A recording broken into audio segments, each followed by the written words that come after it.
اللہ کی اس نیک بندے کی سٹوری سن کر آپ ضرور حیران ہو جائیں گے۔ یہ ہے لیبیا کا عامر، جنہوں نے کئی سالوں سے ارادہ رکھا تھا کہ میں حج پہ جاؤں گا، اور پیسے جمع کر کے آخر کار ان کا ٹکٹ بھی ہو گیا۔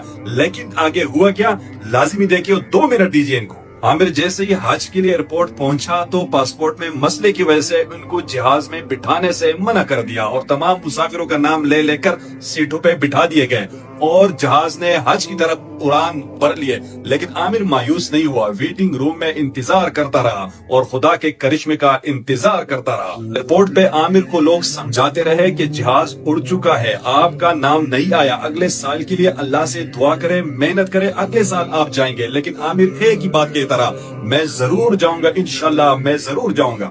ادھر رب کو کچھ اور منظور تھا۔ جیسے ہی طیارہ ہوا میں بلند ہوا، اچانک اس میں فنی خرابی آ گئی اور کچھ ہی دیر بعد اسی ایئرپورٹ پہ لینڈ کر گیا۔ عامر کو جیسے ہی معلوم ہوا کہ جہاز لینڈ کر گیا اور ایئرپورٹ حکام نے ان کو بٹھانے کی اجازت طلب کی، تو پائلٹ نے سیڑھیاں کھولنے سے انکار کر دیا۔ کچھ ہی دیر بعد فنی خرابی دور ہو کر جہاز ایک مرتبہ پھر فضا کی طرف بلند ہوا، اور اس بار بھی عامر نہیں لے جا سکے۔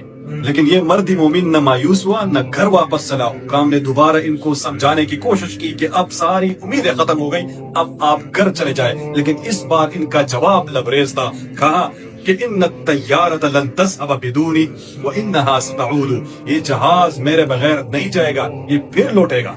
اور حیرت انگیز طور پر وہی ہوا۔ آدھا گھنٹہ جہاز اڑانے کے بعد ایک اور فنی خرابی کی وجہ سے اس ایئرپورٹ پر دوبارہ لینڈ کر گیا، اور اس بار پائلٹ نے اسپیشل اعلان کر دیا کہ جب تک عامر سوار نہیں ہوگا میں جہاز نہیں اڑاؤں گا۔